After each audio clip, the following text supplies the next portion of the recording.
Hi, and welcome to yet another episode of Project Proposal Writing.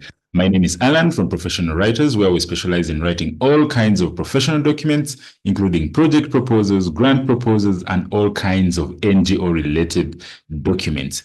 In this training, we are going to be looking at the role of organizational background and experience in fundraising. Specifically, we are going to be looking at the role of organizational background in writing your project proposal and the role of experience in writing your project proposal. We have seen that organizations have existed for a number of years, but they cannot leverage their background and experience in fundraising. In this tutorial, we are going to be going over what you can do and what you can say about the background of the organization and also the experience that you've had as an organization to help the donor understand more about your organization and probably come up with a more sane decision to give you the funding. You're going to see that these elements cut across, not only in unsolicited types of proposals that we looked at last time, but also in the solicited proposals. In most cases, when you look at the RFPs or the calls for proposals, you're going to find that in most cases, your donor is going to ask you to give a little bit of experience that you have, a little bit of related experience, or it is also called the relevant experience. So this is what you have done in relation to what you are trying to apply for. And they're also going to ask you for the organizational background such that they learn more about your organization. So this is what we are going to be looking at today. So when I say organizational background, what exactly do I mean? So an organizational background is a section in your project proposal, which can be a solicited project proposal, by the way, or the unsolicited project proposal. And the intention of this section is to provide a comprehensive overview of the organization's history, structure, key aspects that define the identity and operational framework. It helps the stakeholders understand the organization's capacity to execute the activities that they are saying that they are going to execute, and the purpose of the organization, and also the context in which the organization exists. So when you write an organizational background section in your project proposal, in other words, you're telling the funder that my organization has been in existence for this long. You see, that is what we call the organizational history. So the organizational history is going to involve a little bit of what happened in the formulation of the organization. How long has it been existent? And how did it come into existence?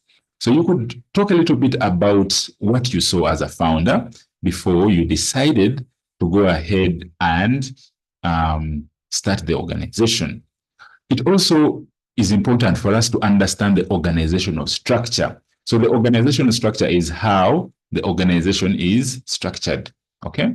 From how it is led, from the executive director down towards the lowest person in the food chain. And then the key aspects will help us identify the identity of the organization. So the identity is the unique identifier of the organization and also the operational framework. So it is important for you to think about how to write a very good section of your organizational background, because it is one of the key elements that are going to intrigue your funder to let go of that money that they are holding onto themselves. Okay, so now we want to look at what are the components of the organizational background of the organizational background section that you write in your project proposal. The one thing that you're going to mention is the organizational name. It's like saying this organization or our organization is called, or you can start directly with the organizational name. You could say, for instance, if Professional Writers was an organization, a non-government organization, we start like Professional Writers has been in existence for maybe 5 years. So the organizational name. So why do you always want to mention the organizational name? So you will see that in most cases, The organizational name sounds as a unique identifier of what you do as an organization. Take an example. The organization is called Save the Orphan. So it gives a clear meaning that this organization is dealing specifically with orphans, okay? Save the Environment, maybe Environmental Restoration Fund, Foundation. So that one clearly states what the organization does, even with the organizational name. So this brings me to a point where I tell so many founders that when you're founding an organization, it's very important for you to have an identifier name. I don't find pleasure in organizations that do not identify themselves with their name. For instance, you call your organization community empowerment. You know, it is so broad, because if you say that, communities can be empowered through so many things. They can be empowered through taking care of the orphans, through taking care of the women, the elderly, cleaning the environment, restoring the environment. There are so many things. So there is no really a theme that you fall under. Otherwise, if you had specified, especially what your organization does, it is so, it makes a lot of sense. And for me, I say that the more specific you become, the better your chances of getting a donation. Because when you are so broad, the funders start asking themselves whether you have the capacity to do all these things. I have seen people who create organizations, and then when you ask them, what is your core purpose as an organization? They'll tell you, we are in WASH, we are in nutrition, we are in education, we are in everything. We are in security, we are in community empowerment, we are in saving internally displaced persons, we are in refugees. So you are everywhere. So what kind of vision are you going to have when you have such an organization? What kind of mission are you going to have? It is going to be very important for you to create those things. So an organizational name is a unique identifier that you talk about. And then you talk about the year of establishment. This is when the organization was founded. It is very important that it helps the founder, the funders, to judge how long the organization has been in existence.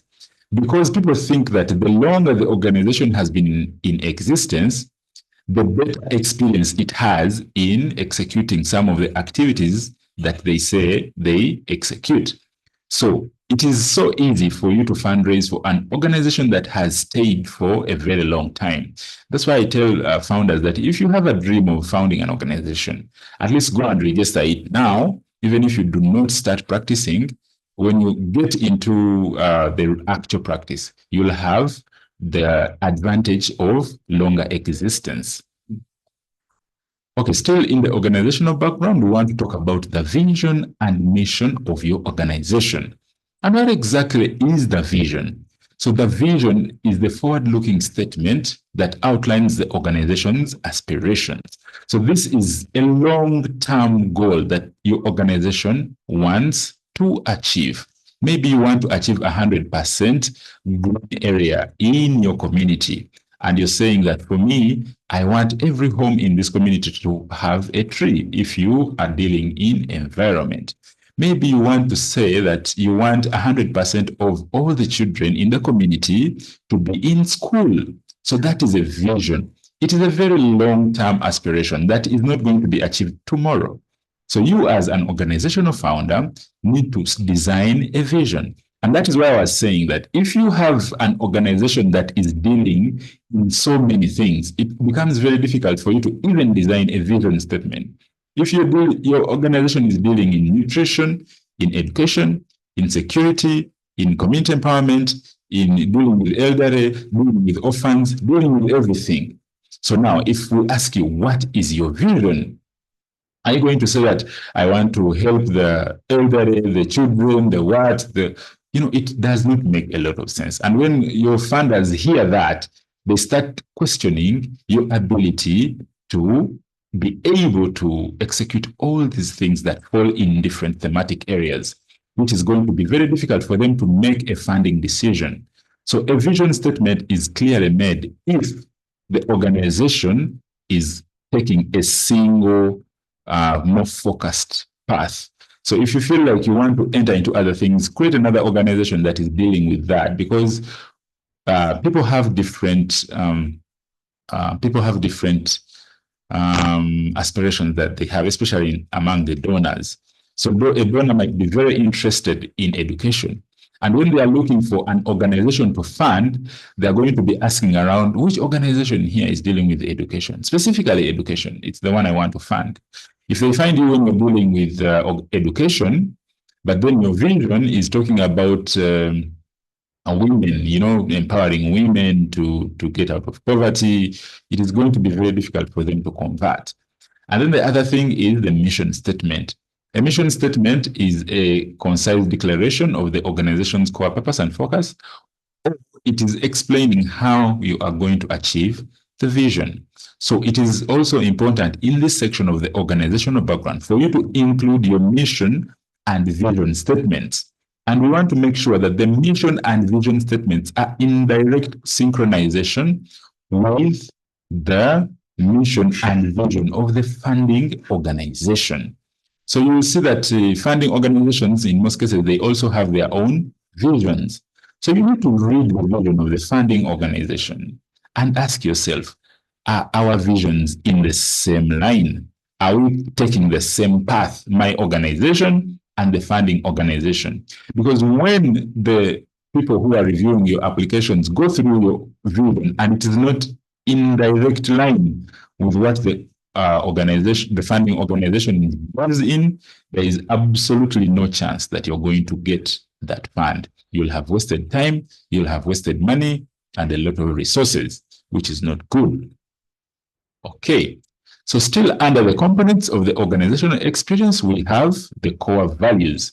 So the core values are the fundamental principles and beliefs that guide you as an organization. They guide the organization's culture, decision-making, and behavior. You have seen things like in our organization, we believe in integrity, we believe in innovation, we are time-bound. So those are the core values.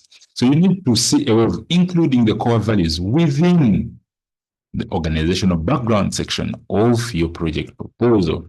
They also help to guide the funders to know that your organization actually moves on certain fundamental principles. And we are going to look at the core values of the funding organization to see if our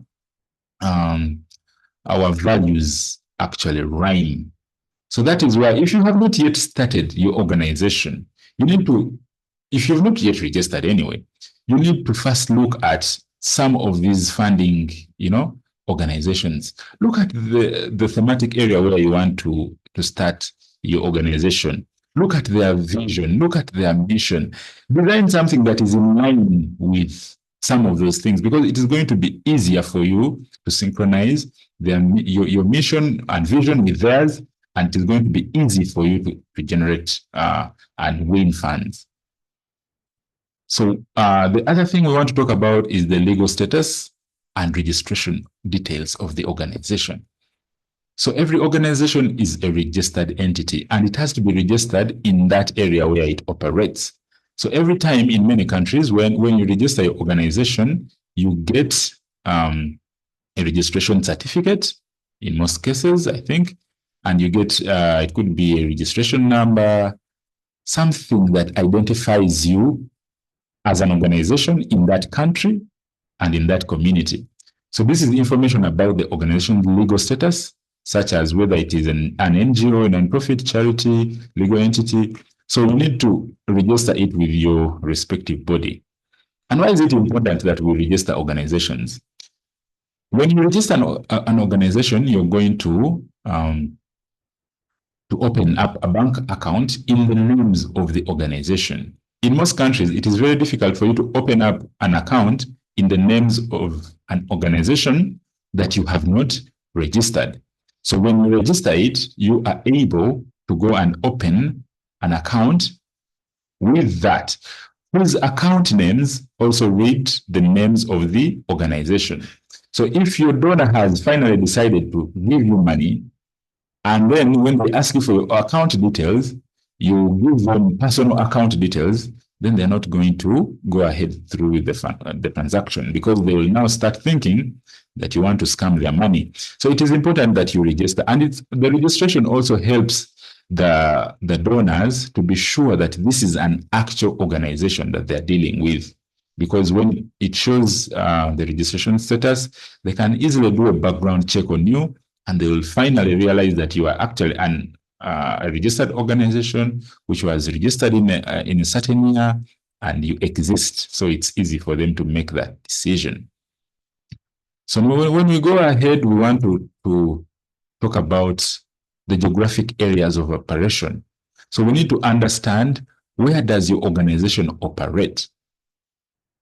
So the organization can have catchment areas. So you need to talk about the regions where your organization operates. If you're a countrywide organization, you can say we operate in the entire country. But if you're in specific regions, you can also mention those regions where you operate. Okay, so it is also important that certain funds target certain areas. Maybe you could say that the fund is targeting rural areas. So if your regions are all rural areas, then you stand a high chance of winning this fund. And also we need to focus on the sectors in which you work. You see, so that's what I've been talking about earlier. You have to focus on the key areas where you work. So we have the primary areas, which can be areas such as organization, it can be healthcare, it can be environmental, it can be community development. It is always a bad idea for you to have an organization that works in everything. Not a good idea. If you have an organization that works with education as the core principle, okay, maybe your organization is specifically dealing in education, and your goal is to put more children in school. That is the vision. You can bring in other aspects as subsections under education. For instance, if you have decided to put children in school, what happens when that child gets sick? Okay, because a child in school could get sick. So you could do a little subsection of that under the education subsector. And then you say that maybe when our children fall sick, we shall create another program, and we shall have maybe a small clinic here at our organization, and we shall put a nurse there who is going to be running that. But then you cannot then conclude that for us, we work in healthcare. You're still in education, but just a subsector within to help the beneficiaries that you're working with. The other thing we want to also go ahead and talk about here is the organizational structure and governance. So this is a description of how the organization is structured, including the key departments, the leadership roles, and the governance bodies, like the board of directors. So in some cases, we always need to understand your organizational structure. And this includes the number of people that are employed with the organization also. The departments you have, it's important for you to include them under the structure of the organization. So it helps the donor also know how your organization is structured, and it helps them to judge if you have the right capacity to handle the amount of money they are going to give you and produce better reports, and also execute the activities for which they are giving you the funding. So it is important. However, sometimes if you're doing an organizational structure for a specific project, you're going to draw a structure differently that is going to be managing this specific project. For instance, you could have 50 employees in your organization, but then you're saying that for this specific project, we are going to involve 20 people on this specific project. So you're going to design another structure of how the project is going to be run. And that is what you're going to present. But of course, that is not going to come here in the organizational background. It will come in the personnel, as you're describing the personnel that are going to run the organization. Now, why do we include it in the proposal? It helps to establish credibility for the funders. It helps us to establish credibility for the funders and the partners to showcase our expertise and successful track record. It also helps to illustrate the organization's capability to handle complex tasks, manage resources, and deliver results. So when someone is looking at the organizational name, how long the organization has been existent, where the organization operates, the structures, they can easily judge your capability to handle a complex task. Okay, so it is very important for you to design a very good organizational experience section within your project proposal as you write it. Okay, so let's look a little bit about organizational experience. So what is organizational experience? Organizational experience means that these are the things that you have done as an organization in direct relationship with the project or the activities that you say you are going to do in the existing project. So, for instance, your donor might say, we want an organization that is going to help deal with problems of the women.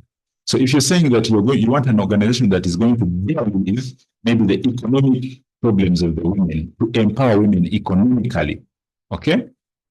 We need you to write a structure that is describing the organizational experience in that line.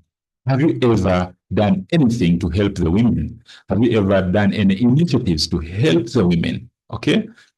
If you have, then that is what we call organizational experience.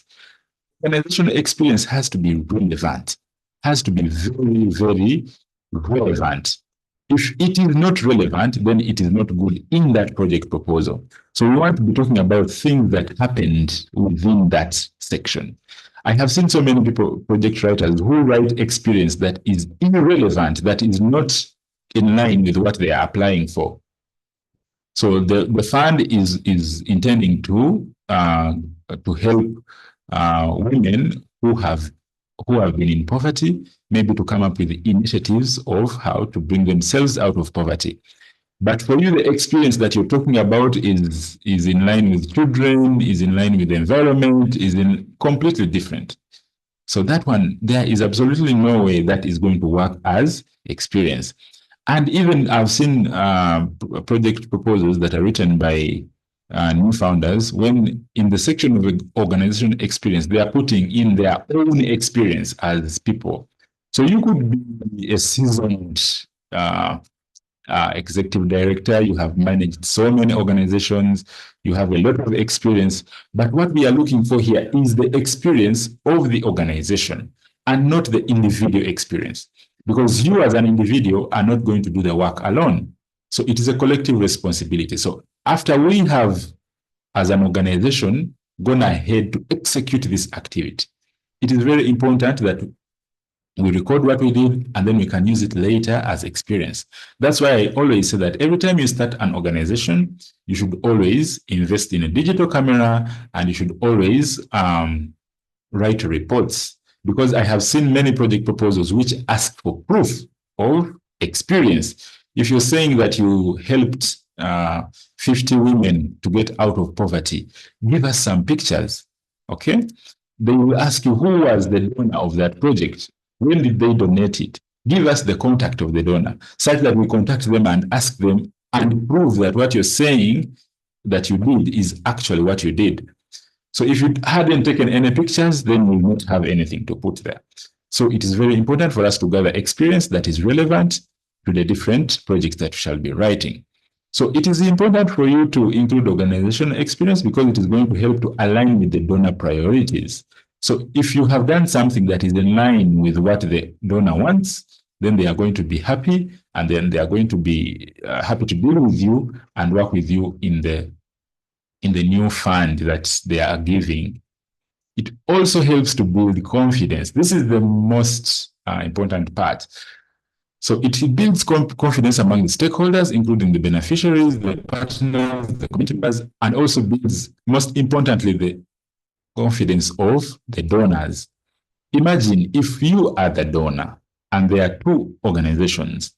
One of them has never done similar work, and another organization has done 3-4 different things that are in line with what you are funding.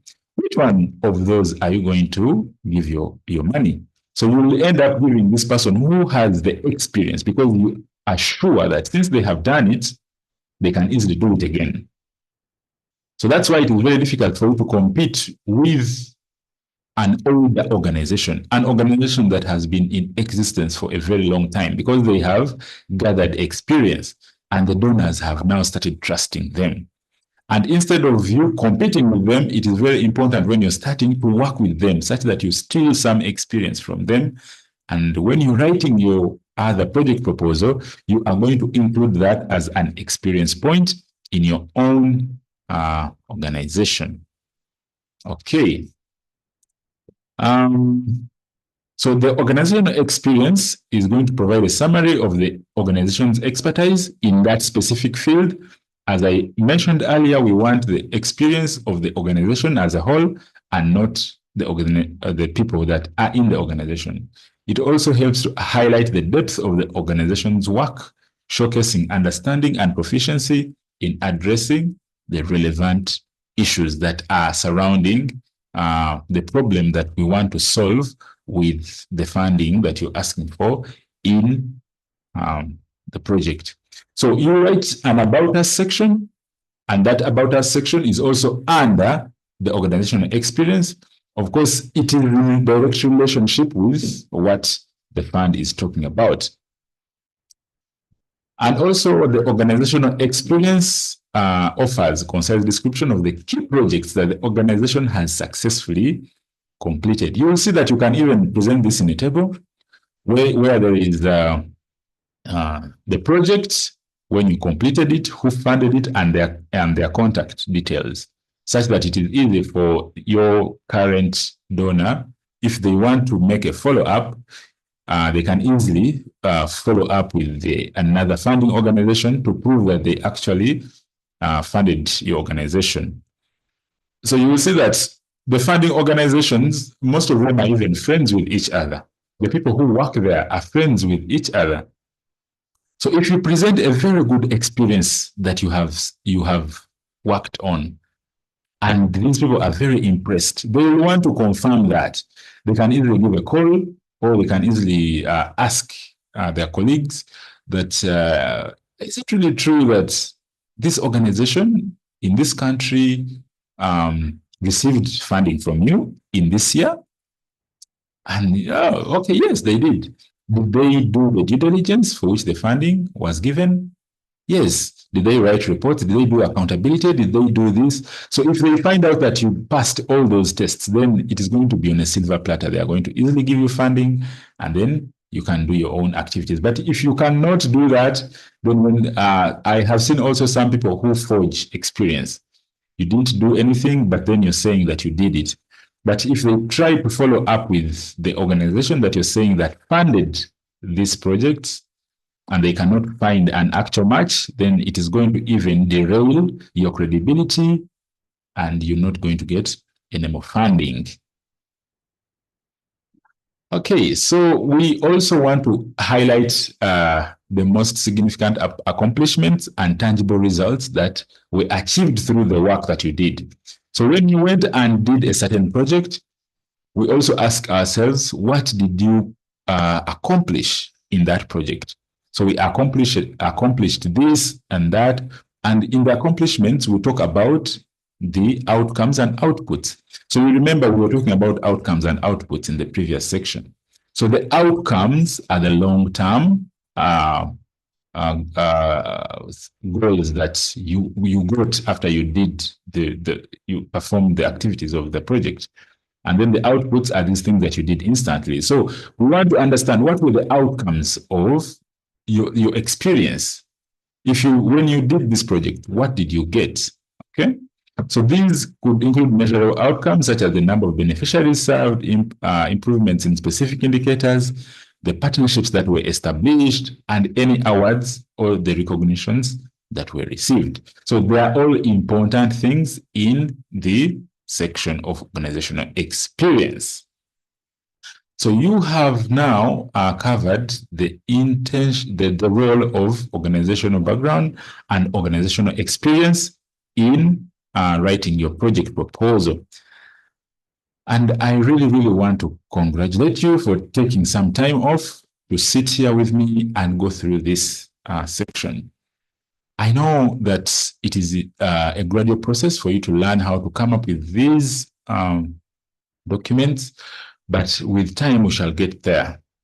So thank you so much for being here, and we shall also have another section next week where we shall be discussing how to do another section of the project proposal.